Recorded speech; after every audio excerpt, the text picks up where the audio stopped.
where the left and right come together for fundamental truths. AD on the radio.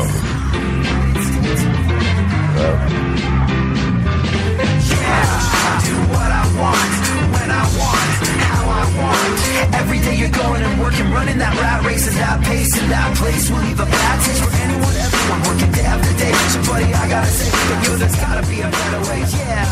And you do what they told ya. Company man, feel it, a mindless little soldier. How can you live like that and maintain your composure before it's begun? Your life's already freaking over. Yeah, I do what I want when I... So, I wanted to touch on something again today that we spoke about a little bit in the past, but it becomes more and more relevant, I think, with every passing day. As we get closer to pulling the lever for democracy in 2016, as we get closer to electing a new president of these United States of America, and indeed a leader of the free world. And as things seem to get more and more dug in and more fractured across the board with, well, I mean, look, the run-up to an election like this involves a bit of a civil war on both sides of the political fence. The Bernie Sanders supporters are only too keen to take out the Hillary Clinton supporters, and the clown car-esque aspect of what's going on the right is quite incredible, and needless to say, has, as much as people might regard what's going on the left as a bit fractured, splintered, divided, whatever you want to call it, even more so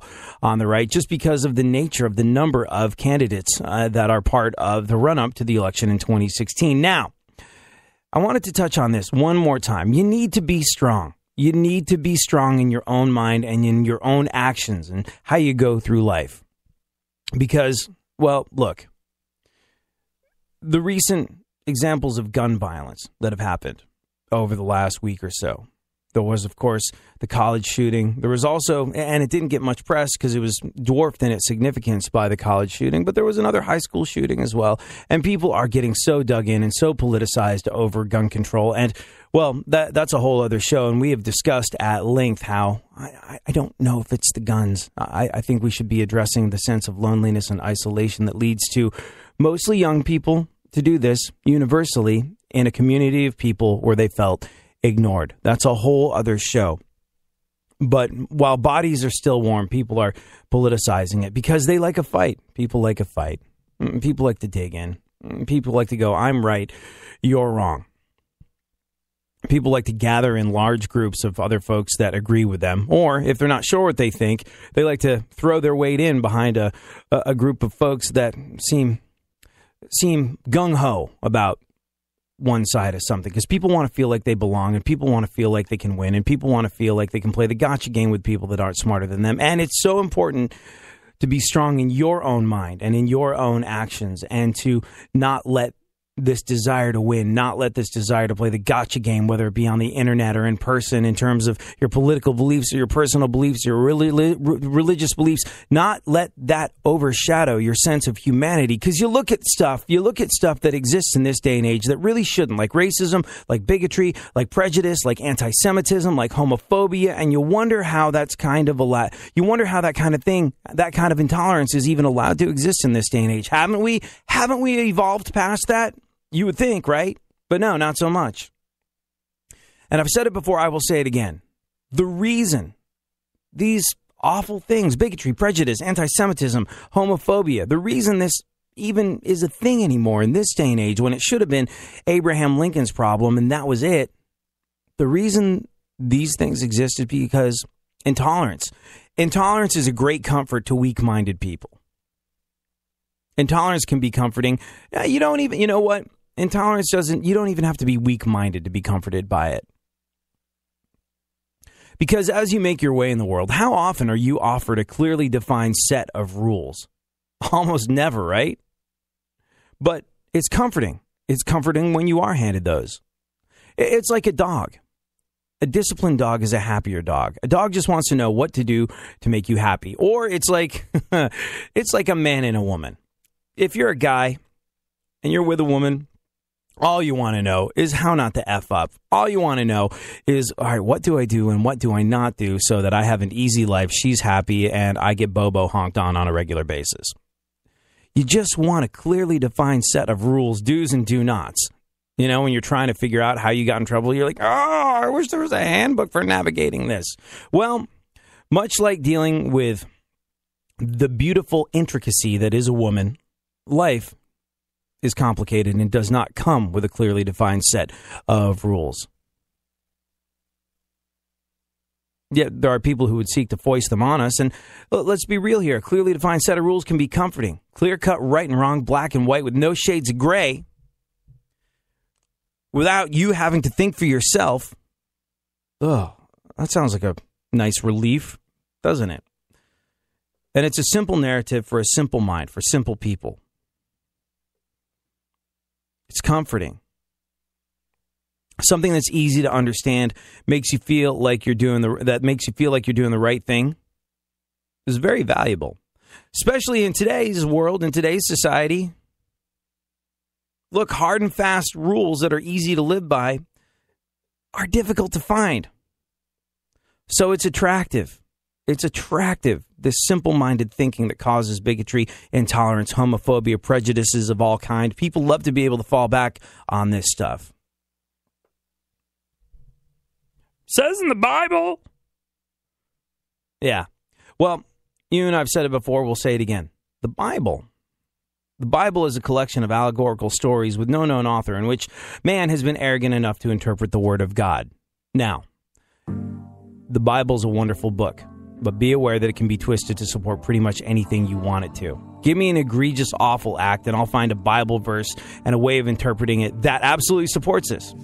Pick your poison. Genocide, incest, torture porn, send me your money. I can find a Bible passage that helps me tell you it's God's will, and you should not only do it, but feel great about it, because it's the right thing to do. Weakness of attitude becomes weakness of character. Albert Einstein. You must be strong. Taste of what was to come. The album went to 32 in the U.S. charts and went gold.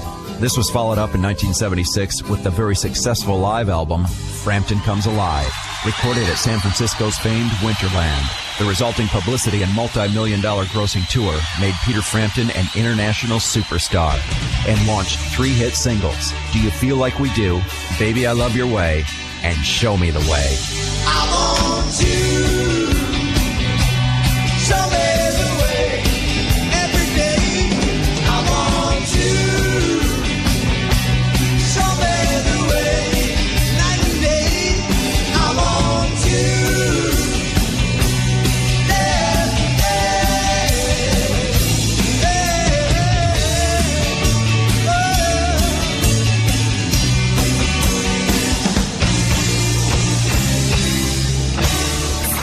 Keep listening to iHeartRadio for more Peter Frampton and all your favorite artists.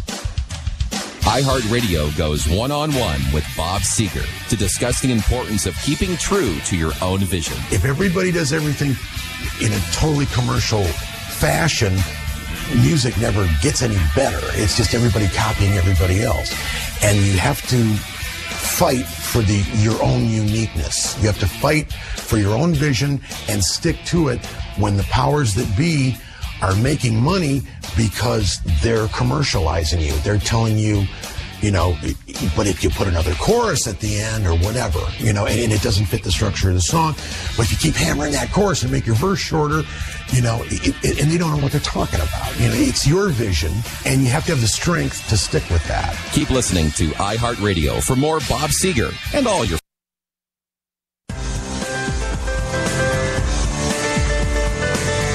Like most kids from a privileged white upper-middle-class suburban background, for a significant portion of his childhood, he was pretty convinced he was down. AD on the radio. Yeah, oh, let's go. Talking that mess, better act like you know.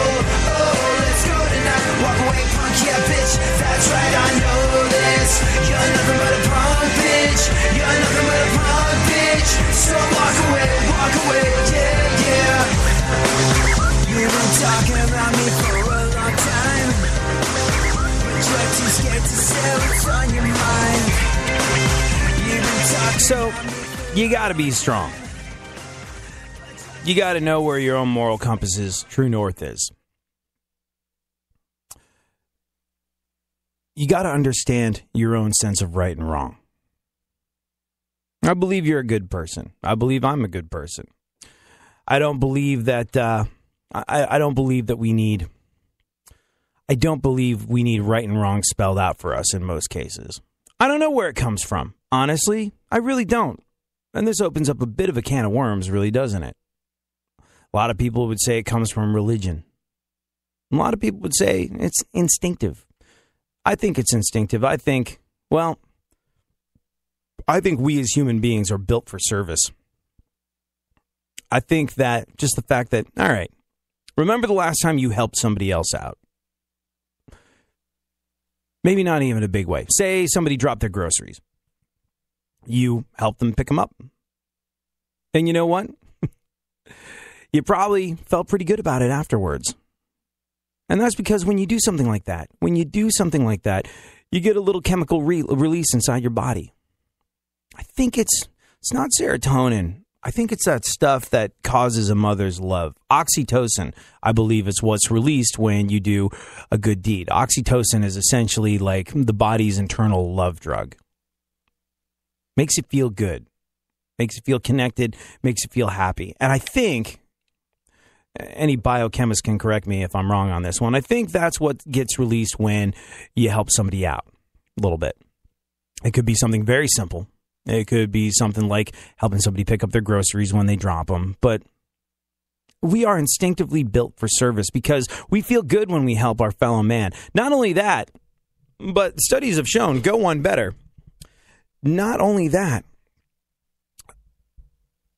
being of service to your fellow man is not only good for you, it's not only good for your fellow man that you just helped out. Not only are you going to get that little hit of the milk of human kindness known as oxytocin coursing through your body when you help somebody pick up the oranges that they dropped in the parking lot.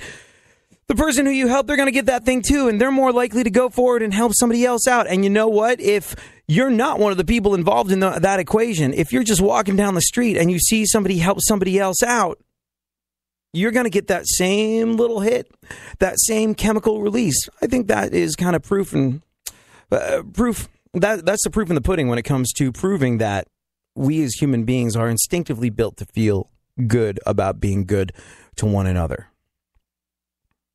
Now, all these time-honored documents that help dictate the way we should go through life are fantastic, but they're no substitute for using your greatest gift, that gray matter between your ears,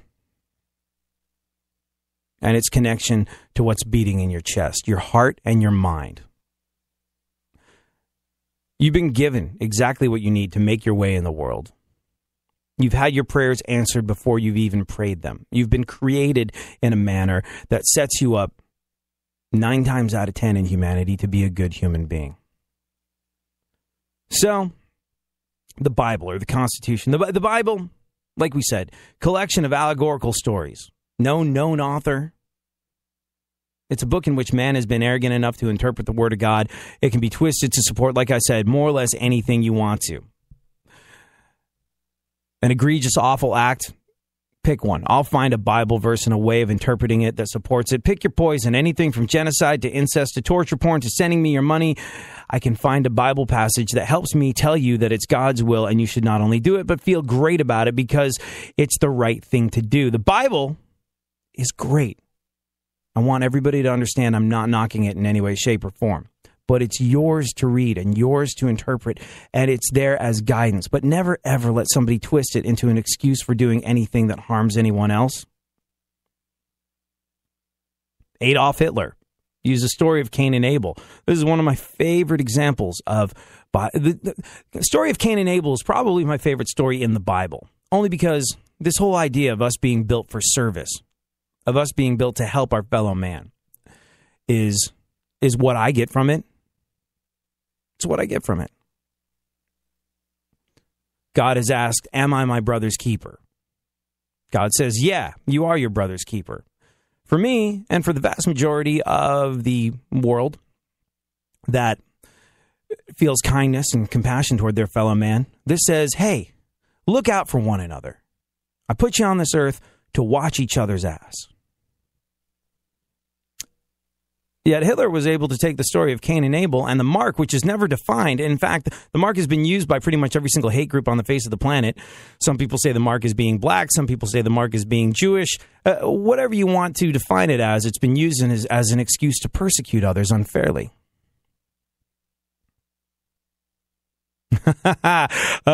Torture porn. I got a tweet from Roy Shelton who said, "Find a Bible verse about torture porn. I want to see where this goes." Well, I don't know about porn necessarily, and maybe my understanding of torture porn is maybe my understanding of torture porn is a little different to yours. But if you like, well, okay. Pretty much right from the get-go in the Bible. Eve's curse, inflicted by God. Curses Eve because she's eaten from the tree of knowledge. To the woman he said, "I will greatly multiply your pain in childbirth. In pain you shall bring forth children, yet your desire shall be for your husband, and he shall rule over you." I'm going to multiply your pain as you reproduce. And I think, as understood by the ancient Hebrews, physical pain would have been just part of Eve's curse. In past generations, I think like 1 out of 10 women eventually died in childbirth, as they still do today, in places where modern medicine and contraceptives are unavailable to them and men rule over women. There was, on the book of Job, torture isn't a punishment, more like a test of loyalty. Job, righteous man, becomes a subject of a divine wager between God and Satan, who claims that Job is faithful only because he's blessed with health and wealth. Bets are laid, and over time, Job subjected to first psychological and then physical anguish. He's rejected by his neighbors, ends up a beggar, covered in painful boils. After Job passes the test, God restores his health and his wealth and replaces his dead children. And Christians to this day perceive inexplicable and unmerited suffering as being a test of faith occasionally. Now, these are austere practices, and I'm just trying to give examples of how, look, there's a lot that can be used by unscrupulous people that can be twisted and misinterpreted to lead the weak-minded down a path of evil, I suppose. If you're able to justify torture, if you're able to justify genocide through passages in the Bible, as have been done, well, clearly, you need to be strong in your interpretation of it. You need to be strong in your understanding of it. You need to know where your own moral compass's true north is. We've said it before on the show. We will say it time and time again. It says in the Constitution, yeah, totally, completely infallible document that's always been right throughout history, except for, those 27 times when it was deemed to be wrong, so it had to be corrected. What were those corrections called? Amendments. And again, I want to make this clear. I'm not knocking the Constitution. The Constitution is the backbone, the foundation of America. A guiding light for us moving forward, in a way. When we have questions, it's a great thing to refer to. And it is, in many ways, the law of the land. It's the Constitution. I respect it. I consider myself to be a constitutional American. And it's a great document and a great guide and a great definer, like I said, of the laws of the land. But I'm also a big believer in the rebellious spirit of Americans. What makes America great is people questioning rules, laws of the land, because of what's in their heart. George Washington knew the rules, drank a toast to the King of England every single night, but knew it was time for change during the American Revolution. Rule breakers, rule benders, questioners of the status quo. That is what has made America great over the years. Very punk rock in a way when you think about it. But yeah, 27 amendments. Who's to say there's not going to be a 28th at some stage of the game? But it's uncomfortable to think about it. It's uncomfortable to think about deviating from this set of rules. Oh, we get so few rules. So hard to understand the way to go forward. It's so hard to understand what's right and what's wrong. Don't take away our rules. They make us feel comfortable. It's true. It's uncomfortable. It's uncomfortable. It means thinking about who we are and what we stand for and what's in our hearts. And that gets really sticky, doesn't it? And it makes people that are weak of mind want to fall back on the old version. Said it before, said it again on this show. The old version of whatever document it was. Good enough for my grandpappy, and it's good enough for me. Yeah, well, your grandpappy thought that tar in his cigarettes were like push-ups for his lungs and lived during a time where it was acceptable to beat your wife as long as he did so with a stick that was no wider than his thumb, and he had polio. So maybe we should dig a little deeper. Let's do this together. Let's move forward. Let's do the work. See, to some people, having the answers offered to them is an extraordinarily powerful thing. So powerful. If you're lost, if you don't know where you are, that's when you're susceptible to someone being like, hey, I can show you the way home. When you are lost, literally or metaphorically, having somebody offer to show you the way home is all that you want sometimes. A preacher, a pusher, a politician, a pimp. All of these people get their power from offering lost souls a way home, and that can be the root of evil. That is what gives evil its power, and we've said it before, we will say it again. This is how a failed German art student with a laughable mustache convinced his countrymen that wiping out 11 million people was a good move.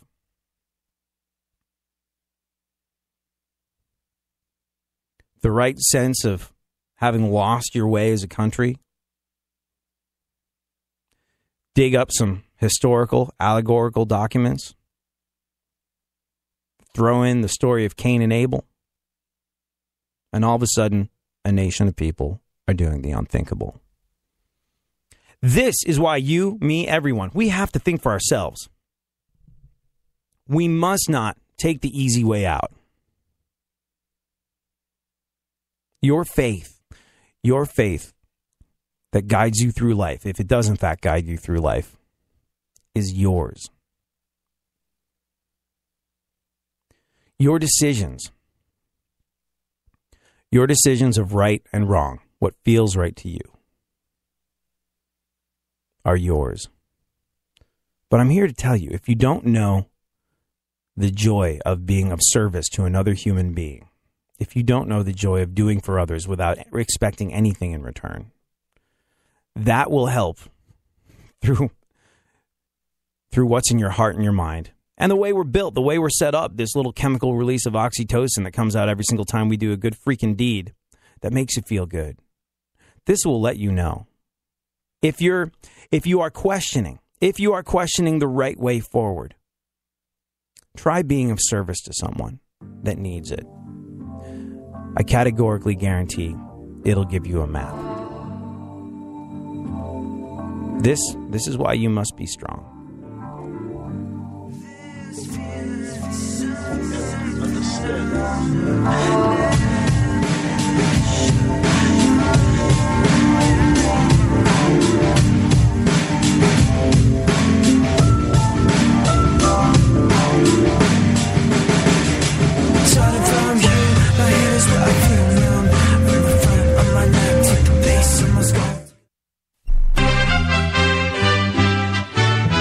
This is USA Headline News. I'm Melody Burkett.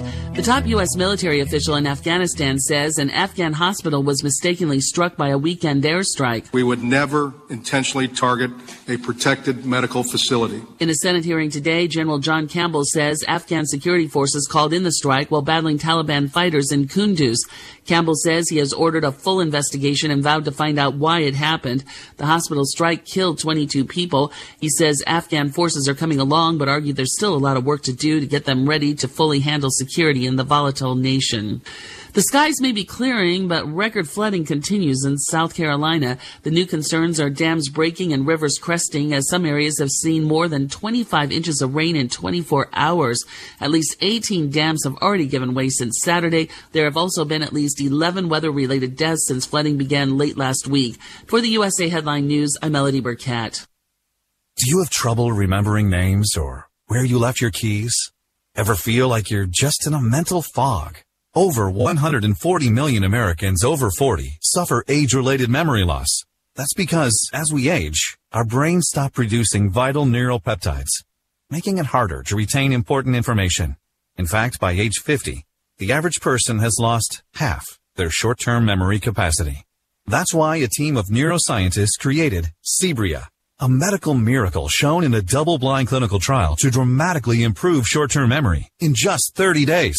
Better memory and clarity can boost your career and help you enjoy time with your kids and grandkids. Call 800-413-8643 now to receive a full 30-day supply of Cebria risk-free. Dramatically improve your memory with Cebria. Just call 800-413-8643.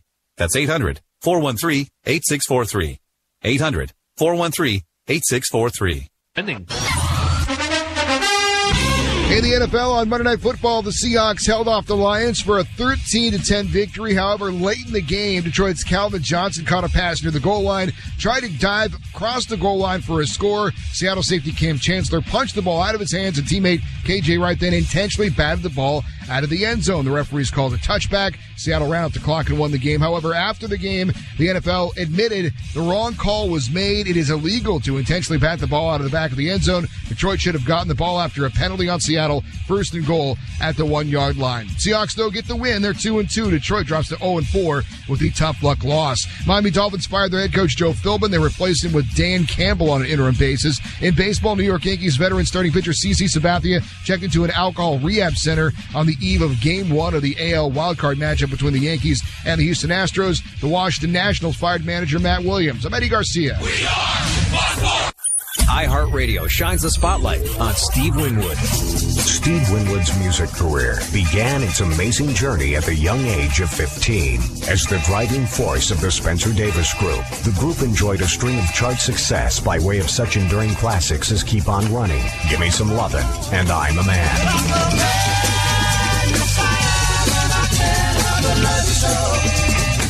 The international success of these singles bolstered Winwood's confidence and strengthened his resolve to seek out new rhythmic possibilities. In 1967, Winwood left the Spencer Davis Group and co-founded Traffic. Beloved for their eclectic style and superbly crafted songs, Traffic routinely defied convention to celebrate a host of sounds and influences.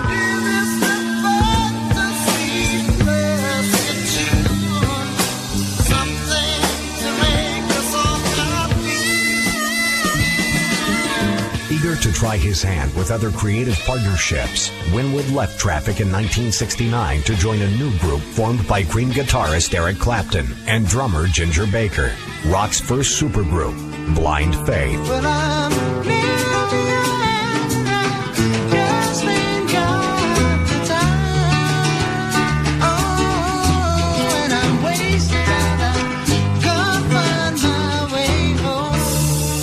Keep listening to iHeartRadio for more Steve Winwood and all your favorite artists. Hey, Dad. Yeah. You remember that ball game we went to a couple years ago? Sure. And how you didn't have enough cash for 2 hot dogs, so you walked with me on your shoulders until we found an ATM? And then when we got back to our seats, we never saw the hot dog guy again. Well, I don't remember all that. Yeah, that was an awesome game. You never know which moments will be the ones they'll remember forever. So take time to be a dad today. Learn more at 1-877-4DAD-411 or visit fatherhood.gov. Brought to you by the U.S. Real Radio 104.1.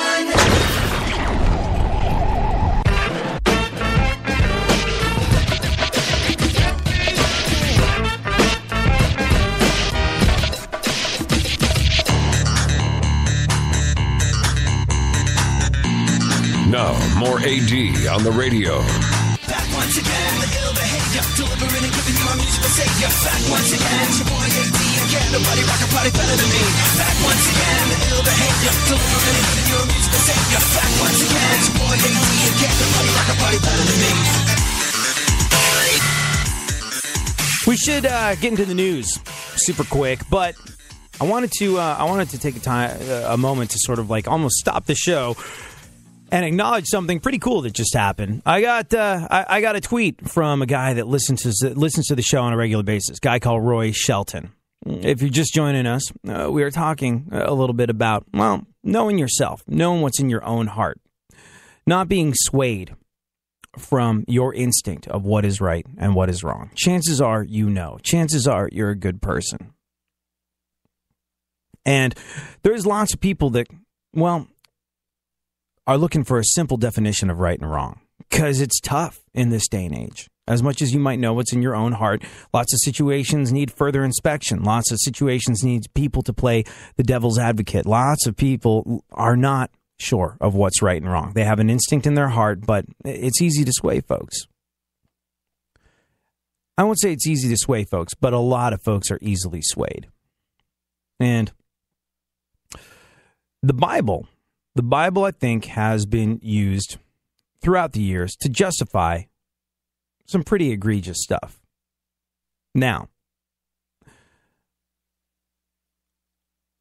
I want to be very clear here. I think the Bible is a tremendously valuable thing. I think faith is a tremendously valuable thing, and I think it is your faith. And I think that the Bible is there for you. You should never, ever let somebody twist it into an excuse for doing anything that harms anyone else. And there's a guy called Roy Shelton who listens to the show an awful lot. There's a guy, and he's part of the show on a regular basis. And I said something offhanded about the Bible having a certain amount of torture porn in it.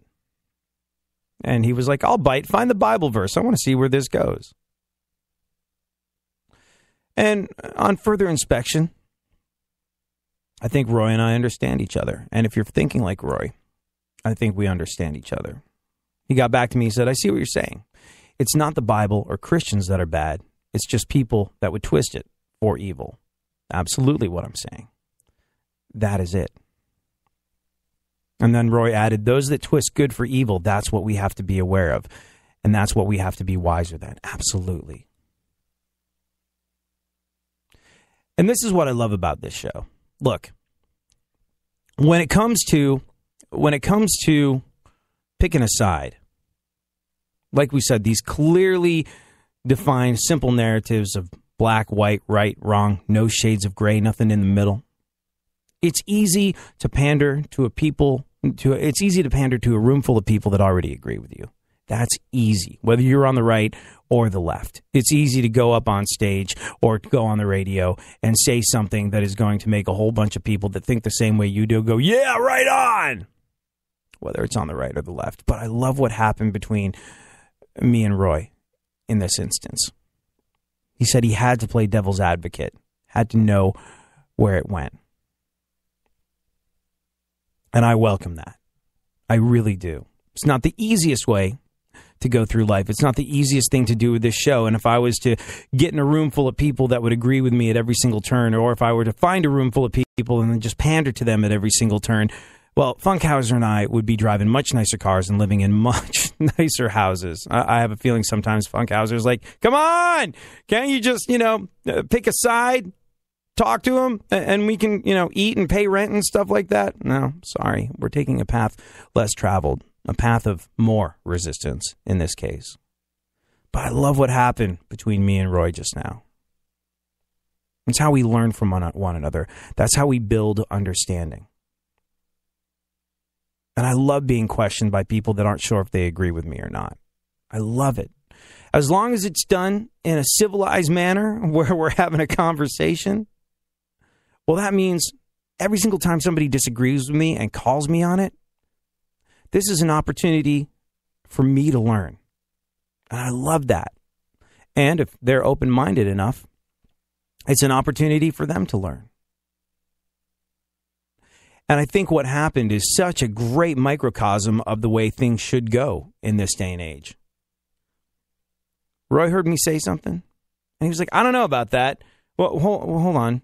Do me a favor. What do you mean by that? I'd like, can you elaborate, please? Because I'm not so sure. And so I did. And it turns out, I believe, that Roy and I, who might come from very different backgrounds, might have very different upbringings, might have some different fundamental beliefs at our core, both essentially are like everybody else in the world. We're good folks. And that's something to bear in mind. No matter who you are, where you come from, in America, we probably all want the same stuff. What does everybody want at the end of the day? Everybody wants a home. Everybody wants to have a roof over their head. Everybody wants to be able to afford the basics, food, shelter, things like that. And beyond it, well, if you have a family, you want to be able to take care of them.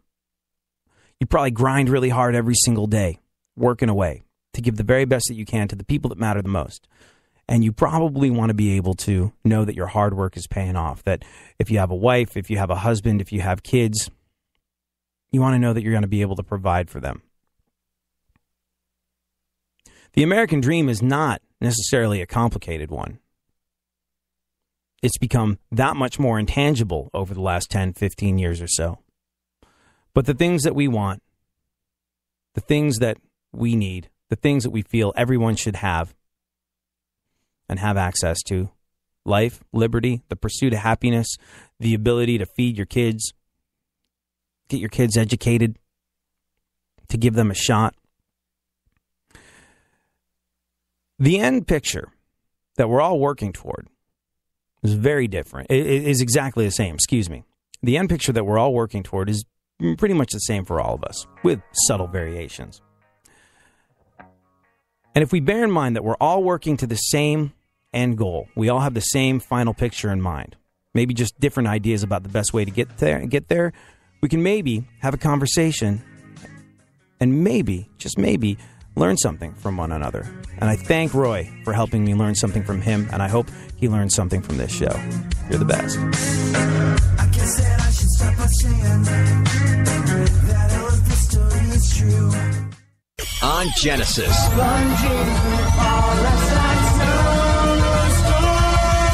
Members of the school band and the fledgling local rock band, the Anon, formed Genesis in 1967 at Charterhouse Public School, England. Keyboardist Tony Banks and bassist Mike Rutherford teamed up with Peter Gabriel on flute and vocals, Anthony Phillips on guitar, and Chris Stewart on drums.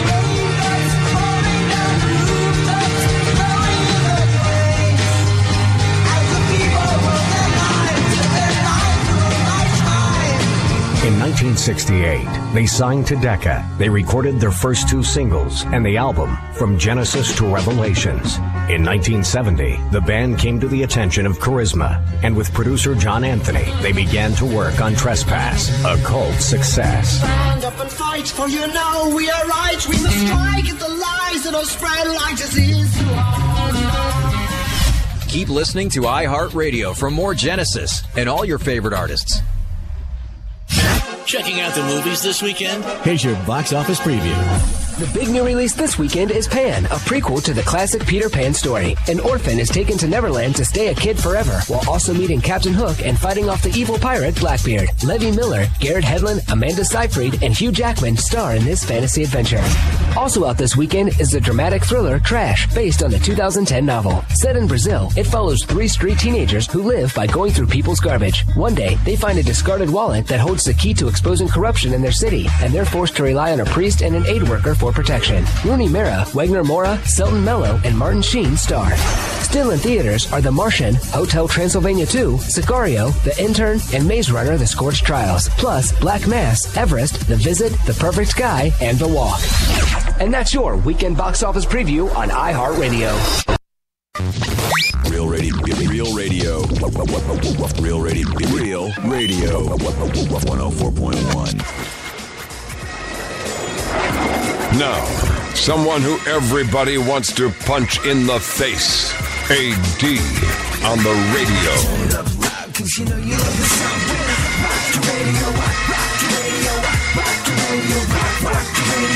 Rock your radio, rock your radio, D on your radio, your radio, your radio.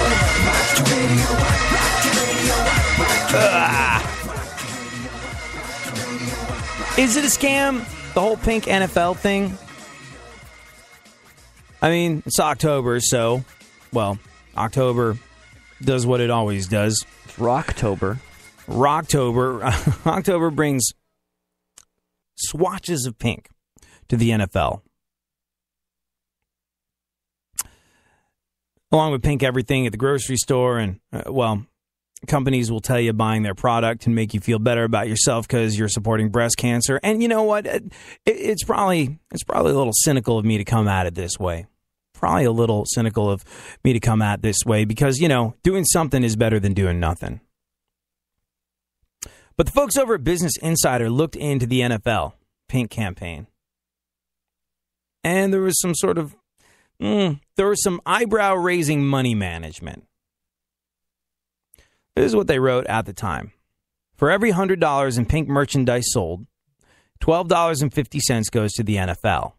Of that, $11.25 goes to the American Cancer Society, and the NFL keeps the rest. The remaining money is then divided up by the company that makes the merchandise and the company that sells the merchandise, which is often the NFL and the individual teams. Then consider that only 71.2% of the money that the American Cancer Society receives goes toward research and cancer programs. In the end, after everybody has taken their cut, only about 8.01% of the money spent on pink NFL merchandise is actually going toward cancer research. Yeah. For all the promotion, all the sales, and back padding that the league does during October, it raises about $1.1 million every year for the American Cancer Society, or 0.01% of their overall revenue. I don't know. I guess they're finally paying taxes of all these years of being a nonprofit. The NFL is not a nonprofit. The NFL has had a banner month, though. September was good for them. September was the first calendar month in 6 years that no player was arrested. And September was the first time in 15 years that the NFL went a whole calendar month during the season without a player arrest. The last time the NFL saw no arrest for an entire month was back in July of 2009. And this is just the second month without an NFL player arrested since Roger Goodell became commissioner in 2006. So, baby steps, I suppose, for the kickers of the old pigskin. Funkhauser, let's get into some news, shall we? What's going on in the world, and how are you? Okay, I'm good. Things are good, man. It's good. It feels like fall. Does it feel like fall? Feels like fall. Today was one of the first mornings where I stepped outside to walk the puppy mill house. Part of me didn't stick to another part of me. I didn't feel like I was making soup in the old shorts. I welcome the drop in temperature a little bit. A little bit. Yeah. I have all these cool jackets that I never get a chance to wear. Time.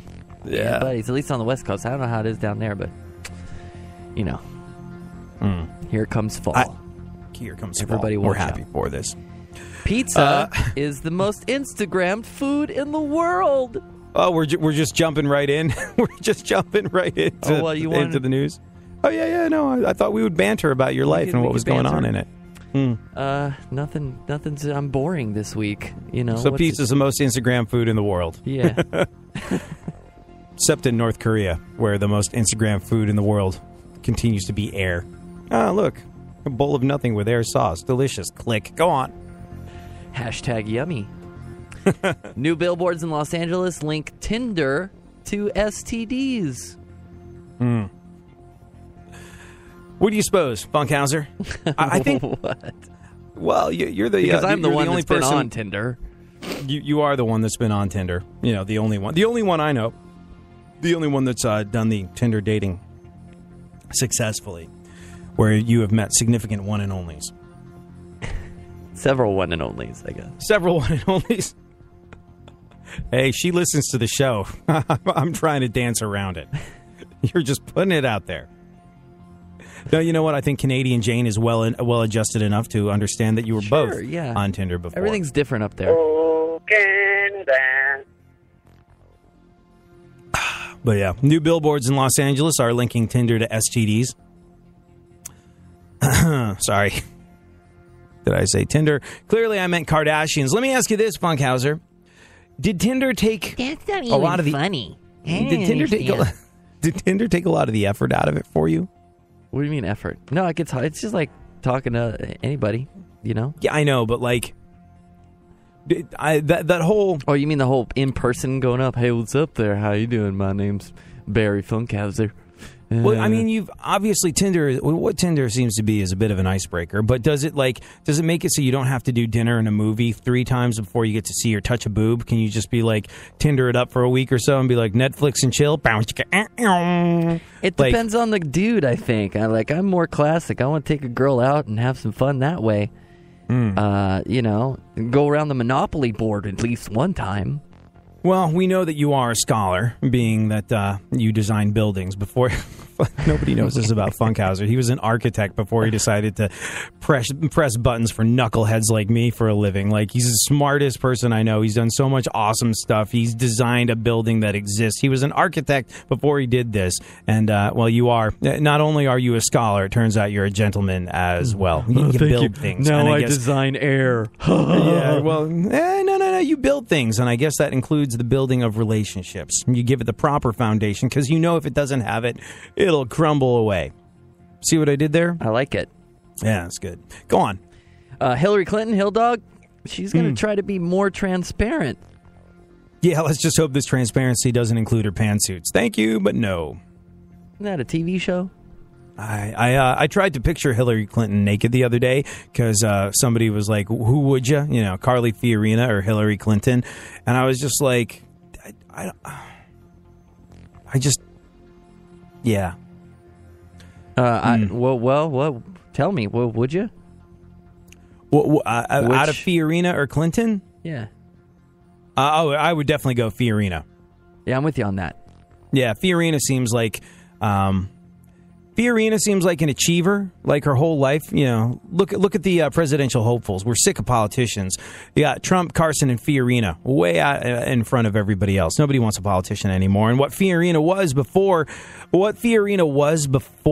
she was a presidential hopeful was an overachiever. You know that she was. I mean, we got to dig into her history a little bit to be sure of this sort of stuff. But anybody that is like, you know, claws their way through corporate America to become CEO of a massive company was probably, you know, the girl most likely in high school, probably just one of those folks that always had a lot to prove, not necessarily to the rest of the world, but to herself. And people that have a lot to prove, I think, want to know that they are dynamite in the sack. So the care and attention that she probably put into her career, you know, she comes across to me like someone who wants to be the best at everything she does, not necessarily for other people, but for herself. And I would imagine that for Carly Fiorina, that extends to bedroom activities. So I'm going to go out on a limb and say that while I'm comparing female presidential hopefuls and thinking who might be better in the sack, I'm going to go out on a limb and say Fiorina knows tricks. Yep, that's what I think. Yeah. She was HP, right, before this?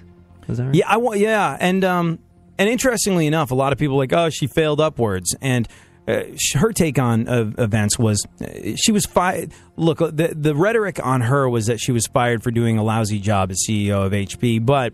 And who knows how or why this transpired, but she recently said, well, you know, I was forced out because I didn't agree morally with some of the decisions about the direction that the company was going in. So I was forced out by this one guy on the board of directors. And the guy who forced her out on the board of directors recently came forward and said, you know, yep, I did that. I forced her out, and it was a business thing, but she was a great CEO. So she's sort of been vindicated in that respect. Definitely watching this space as far as Carly Fiorina goes, and not just because I think she knows tricks in the sack. What else? I like her updates. Automatic. Republican presidential candidate Rand Paul says he's not going anywhere. He'll be right here. Having seen his poll numbers, I would agree with him. I had great hope for Rand Paul to begin with. You know what? You know where Rand Paul kind of smoked it for me? Paul kind of smoked it for me that very first debate where he was getting into a screaming match with folks. And just the moment you raise your voice in those situations, for me, you're blowing your cool. I mean, I love passion, I really do. But like descending to the level of being willing to scream and shout and yell in that way. Can I finish? Can I finish? Yeah, exactly. It kind of like, you're blowing your cool. You're losing a significant amount of your perceived power in that situation. And that was kind of where I was like, oh, man, basically, the deal is with all these folks in the debate situation, if you can't handle Trump, how are you going to handle Vladimir Putin? Essentially, I think. Anyways, go on. You learn how to ride a horse without a shirt. Shirtless, yeah.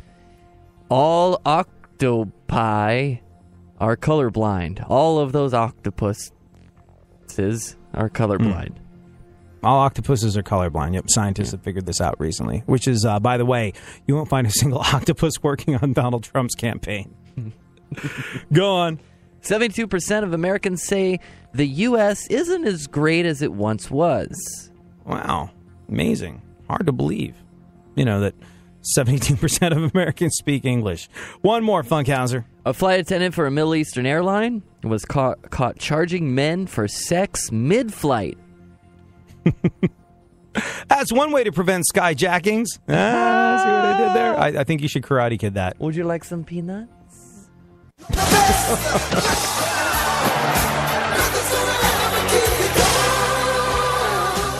Another way to get screwed on an airplane, order anything from Sky Mall. I heard back from our friend Roy, who... you guys are Twittering today. We are Twittering today.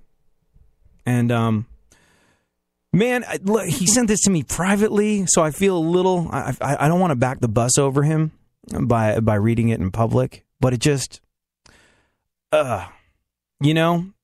He'd probably say do it. So just do it warms the cockles of my heart to hear something like this about this show. So I'm going to go ahead and Roy, I apologize in advance if making our private messages public in any way, shape, or form upsets you. But he said, "Thank you for providing an awesome outlet for people that aren't putting themselves on one side and refusing to look at the other side."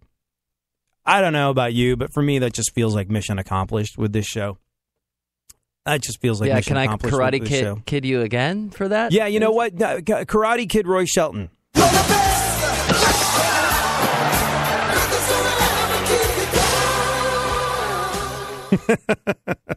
You know what? I think we should use that for listeners going forward. We absolutely should. Hey, on the real.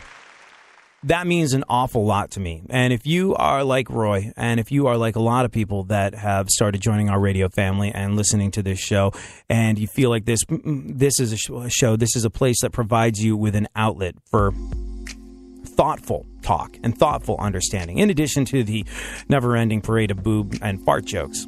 If you feel like you're being brought closer to your fellow man by this show, and your understanding of your fellow man is being deepened by hanging out with me on this show the way Roy seems to, I absolutely thank you from the bottom of my heart, because that's really all we're here to do. Thank you so much for hanging out and being part of our radio family. We'll be back tomorrow. We will do this all over again.